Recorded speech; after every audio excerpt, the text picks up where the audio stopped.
Hello dear students, एक बार फिर से आप सभी का स्वागत है हमारे इस जीके की वीडियो में। इसके पहले वाले पार्ट में हमने बात की थी लोकसभा के बारे में और उसके कंपोजिशन के बारे में। अभी जो हम बात करने जा रहे हैं वो है राज्यसभा, जिसको आप काउंसिल ऑफ स्टेट भी कहते हो। सबसे पहले तो आर्टिकल की बात करते हैं। आर्टिकल 80 मतलब इंडियन कॉन्स्टिट्यूशन का आर्टिकल 80 ही है। आर्टिकल 80 में बताते हैं कि राज्यसभा का कंपोजिशन कैसे होगा। लोकसभा के लिए 81 था और पूरी पार्लियामेंट की कंपोजिशन की बात करें तो 79 के अंदर बताया गया है। ओके, सो इसके बारे में समझने से पहले ज़रूरी है कि हम इसके मैक्सिमम मेंबर्स के बारे में बात कर रहे हैं। तो मैक्सिमम मेंबर्स इसमें 250 होते हैं, जैसे उसके अंदर 552 थे मैक्सिमम। बट अगर हम इसके प्रेजेंट मेंबर्स की बात करें तो वो यहाँ पर हैं 245। ओके, ओवरऑल अगर हम मैक्सिमम मेंबर्स की बात करें और डिवीजन देखें जैसे हमने लोकसभा में देखा था, तो यहाँ पर 238 तो स्टेट यूनियन टेरिटरीज आएंगे और 12 नॉमिनेटेड होंगे। प्रेसिडेंट ने लोकसभा के लिए नॉमिनेशन दिया था 2 लोगों का, यहां पर देता है 12 लोगों के लिए, ठीक है। और ओवरऑल मैंने आपको अभी बताया कि ये जो कंपोजिशन है ये प्रेजेंट टाइम में 243 पर है, 245 पर है, सॉरी 245 पर। अब आ जाओ डिविजन्स करते हैं स्टेट वाइज इसका भी, जैसे हमने लोकसभा के लिए देखा था। इसको भी समझने के लिए, इसका एक्चुअल डेटा देखने के लिए आप जा सकते हो राज्यसभा.nic.in।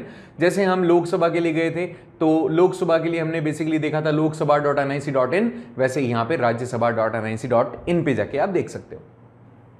यहां पर देखो आपको दिए हुए हैं सभी स्टेट्स। सभी स्टेट से आपके सामने maximum states and union territories you will have. States के नाम यहां दे रखे हैं, उनकी नंबर ऑफ सीट्स दे रखे हैं, नंबर ऑफ मेंबर्स दे रखे हैं और वैकेंसीज अगर हैं तो वो भी दी हुई है। जैसे आंध्र प्रदेश से 11 है, तो मैं फिर वही चीज रिपीट कर रहा हूं कि आप अपने स्टेट के बारे में जरूर से समझ के जाइएगा कि आपके स्टेट से कितने लोग राज्यसभा के लिए और लोकसभा के लिए जा रहे हैं, वो इंपॉर्टेंट है। या जिस भी यूनिवर्सिटी के लिए आपने अप्लाई किया है वो कौन से स्टेट किस यूनियन टेरिटरी में है, तो वहां से कितने लोग नॉमिनेट हो रहे हैं वो भी आपको थोड़ा इंपॉर्टेंटली देखना पड़ेगा। अरुणाचल प्रदेश आ जाता है, 1 सीट 1 मेंबर है वहां पे। आसाम में 7 ऑलरेडी 7 मेंबर हैं वहां पे। बिहार में 16, 15 है। 1 वैकेंसी यहां पर देखने को मिलेगी जो बहुत जल्दी भर जाएगी, फिल हो जाएगी। छत्तीसगढ़ में 5 0, गोवा के अंदर 1 ऐसे ही आपके सबसे इंपॉर्टेंट तो यूपी, बार बार मैं वहीं पर जाऊंगा क्योंकि सबसे ज्यादा सीट्स यूपी के अंदर आ जाएगी। 31 सीट्स, 31 की 31 पूरी फिल है। इसके अलावा राजस्थान भी बहुत इंपॉर्टेंट है, 10 सीट के साथ में। वेस्ट बंगाल 16 के साथ में। और यहाँ पे महाराष्ट्र 19 18 1 वैकेंसी है।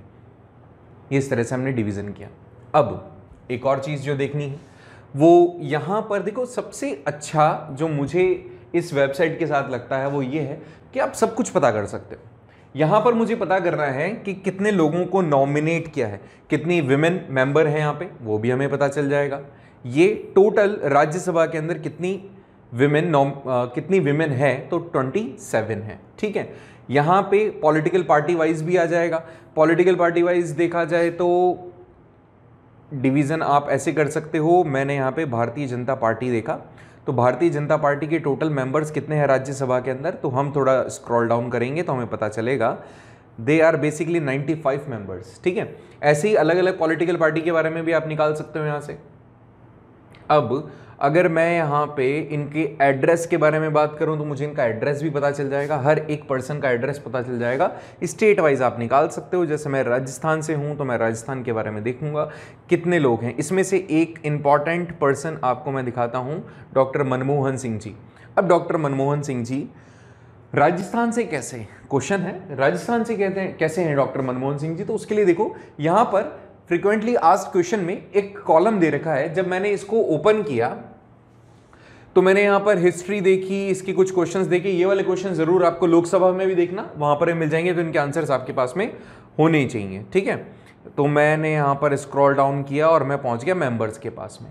अब देखो यहाँ पर ये लिखा हुआ है कैसे इलेक्ट होते हैं, तो भैया जो भी असेंबली होगी स्टेट की वो एक तरीके से इलेक्ट करेगी। अब यहाँ पर मिनिमम एज ऑलरेडी मैंने प्रीवियस वीडियोस अगर आपने देखी हो तो मैंने बताया था आपको, प्रेसिडेंट बनने के लिए कम से कम उम्र आपकी 35 साल, राज्यसभा मेंबर बनने के लिए 30 साल और लोकसभा मेंबर बनने के लिए 25 साल होनी चाहिए। ये भी मैं आपको बता चुका हूं। अब देखो यहां पर फर्स्ट विमेन आ गया। मेरे को जो इंपॉर्टेंटली आपको बताना है वो है, हाँ ये देखो, एक तो डॉक्टर मनमोहन सिंह जी राज्यसभा के सबसे लंबे टाइम तक सर्व करने वाले पर्सन रहे, सबसे लंबे टाइम तक वो वहां पर रहे हैं, ठीक है। यंगेस्ट मेंबर की बात करें तो राघव चंदा। इसके अलावा एक जो इंपॉर्टेंट क्वेश्चन है वो शायद मैं कहीं मिस कर रहा हूं, देखो ये रहा, should a member be a domicile of the state from which he is elected to Rajya Sabha, कि जिस भी राज्यसभा के लिए जिस भी स्टेट से आप जा रहे हो तो वहां के डोमिसाइल होना जरूरी है, मतलब वहां के आप परमानेंट वहां का जन्म आपका होना जरूरी है। तो यहां पर क्या है, नहीं, ये अब एग्जिस्ट नहीं करता। He has to be an elector in a parliament constituency anywhere in India. Bharat की किसी भी जगह से आप राज्यसभा के लिए नॉमिनेट हो सकते हैं, ठीक है। अब ये आप जानते होंगे बेसिकली पंजाब से हैं और मेंबर ऑफ पार्लियामेंट राजस्थान से ये आ रहे हैं। तो इस तरह से अगर कोई क्वेश्चन आ जाता है और कहीं आपको अगर कंफ्यूजन होता है तो दिमाग मत लगाना, मैंने वो चीज़ क्लियर कर दी। और भी बहुत सारे क्वेश्चन हैं, इनसे जुड़े हुए क्वेश्चन आ जाएंगे, कई सारी चीज़ें हैं इस वेबसाइट पर, तो आप जाकर के देख सकते हो, ठीक है। और क्या है यहाँ पर, देखो भाई, यहाँ पे पॉलिटिकल पार्टी वाइज अगर हम देखें तो यहाँ पे मैंने ऑलरेडी आपको बताया कितने सारे लोग हैं। स्टेट वाइज देखें तो स्टेट वाइज भी मैंने आपको बताया, एज वाइज देखें तो एज वाइज भी आ जाएगा। होता क्या है, देखो एक चीज और इसमें मैं आपको बता देता हूं, आपसे ये भी पूछा जा सकता है, पीयूष गोयल जी राज्यसभा के लीडर हैं, ठीक है। वैसे अगर आप बात करते हो तो जैसे लोकसभा के अंदर स्पीकर होता है जिसका काम क्या होता है, पूरा मैनेजमेंट करना, क्वेश्चन आवर्स रखना, पॉलिटिकल पार्टी और अपोजिशन को एक साथ लेके रखना, उनकी बात क्वेश्चन आंसर्स करने के अंदर मेंटेन करना डेकोरम, वो सारा राज्यसभा और लोकसभा के अंदर एक एक व्यक्ति होते हैं जिसको नॉमिनेट किया जाता है। लोकसभा के अंदर तो स्पीकर होते हैं जो कि ओम बिरला जी, और यहाँ पर हैं वैसे तो प्रेसिडेंट कौन होते हैं, प्रेसिडेंट अपॉइंट करते हैं राज्यसभा के अंदर, वाइस प्रेसिडेंट वेंकैया नायडू यहाँ पर इनको लीड करेंगे, ठीक है। उसके अलावा जो भी पॉलिटिकल पार्टी होती है जो लीड कर रही होती है लोकसभा में, उसका भी, और इवन राज्यसभा के अंदर भी लीड कर रही, सबसे ज्यादा सीट्स हैं, तो ऐसे में मान के चलेंगे कि इसका भी एक लीडर होगा जो लीड करेगा, वो है पीयूष गोयल, याद रखें। लेकिन अगर कभी राज्यसभा के अंदर प्राइम मिनिस्टर होते हैं तो प्राइम मिनिस्टर लीडर माना जाएगा राज्यसभा का। मैं फिर कह रहा हूं, अच्छे से सुनना question, who will be the leader of Rajya Sabha.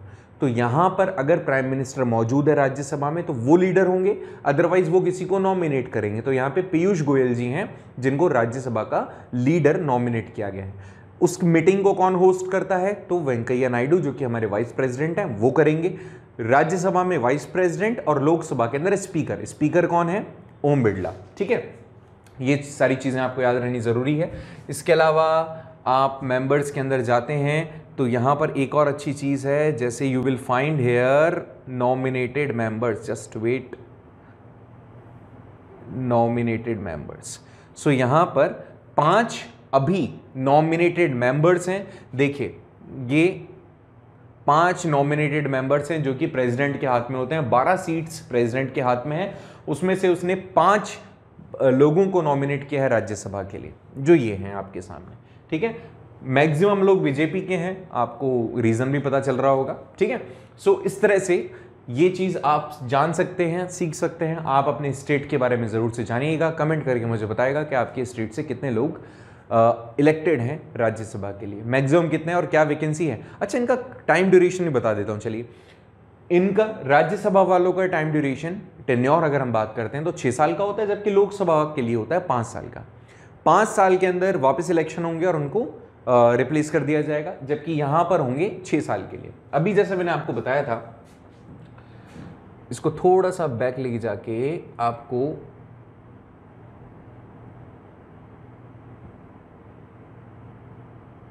देखो, अब देखो जैसे JNK की बात करें तो JNK 4 लोग आने थे यहां पे, 4 लोग। यहां पर आपको ये चीज समझनी जरूरी है कि 4 की 4 पोस्ट खाली है। चलो इसको भी छोड़ो एक बार, यहां पे कर्नाटका की बात करते हैं। एक आदमी, 12 में से 11 सीट भरी हुई है, 1 खाली है। तो 1 खाली क्यों है?